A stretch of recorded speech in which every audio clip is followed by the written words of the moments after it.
పాత ఫోన్లే కదా అని పాత సామాన్లకు అమ్మేస్తున్నారా? తస్మాత్ జాగ్రత్త అంటున్నారు పోలీసులు.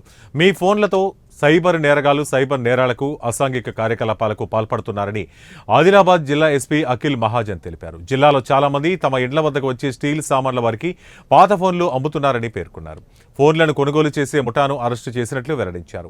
6 ముఠా సభ్యుల్లో 5 అరెస్టు చేయగా 1 పరారీలో ఉన్నట్లు పేర్కొన్నారు. వారి నుంచి 2000 పాత నోట్లు, 600 మొబైల్ బ్యాటరీలు, 107 సిమ్ కార్డులను స్వాధీనం చేసుకున్నామన్నారు. ఫోన్లు కొనుగోలు చేసిన వారు బీహార్లో వాటిని అమ్ముతున్నారని, కొనుగోలు చేసిన పాత ఫోన్లు, సిమ్ కార్డు, ఈఎంఐ నెంబర్లను ఉపయోగిస్తూ సైబర్ నేరగాళ్లు సైబర్ నేరాలకు అసాంఘిక కార్యకలాపాలకు పాల్పడుతున్నారని ఎస్పీ తెలిపారు.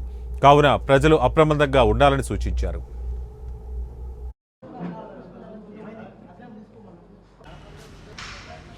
ప్లాస్టిక్ సామాను ఇప్పుడే ఇక్కడ ఇస్తున్నామండి. చిన్న సెల్ ఫోన్ కి చిన్న ప్లాస్టిక్ పళ్ళం ఇస్తున్నాం. ఆఫరు పెట్టుకున్నారు. దీనిలో దాదాపు 2125 old mobile phones, 107 SIM cards, 5 bikes Bihar చెందిన 600 మొబైల్ బ్యాటరీస్ సీజ్ అయినాయి.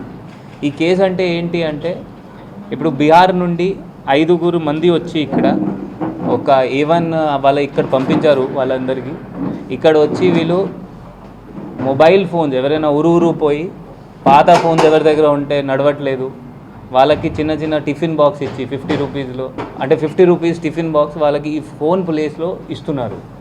సో వాళ్ళు కూడా విలేజర్స్ కూడా అంటే వితౌట్ నోయింగ్ అంటే వీళ్ళు ఏం చేయవచ్చు ఇట్లయినా ఫోన్స్తో వాళ్ళకి ఇస్తున్నారు. ఎందుకంటే ఒక ఫోన్ లాగా అది ఒక టిఫిన్ బాక్స్ లాగా వస్తుంది. ఈ ఫోన్స్కి వీళ్ళు ఏం చేస్తున్నారు అంటే ఇట్లా అన్నీ గ్యాదర్ చేసి మళ్ళీ ఒక బీహార్లో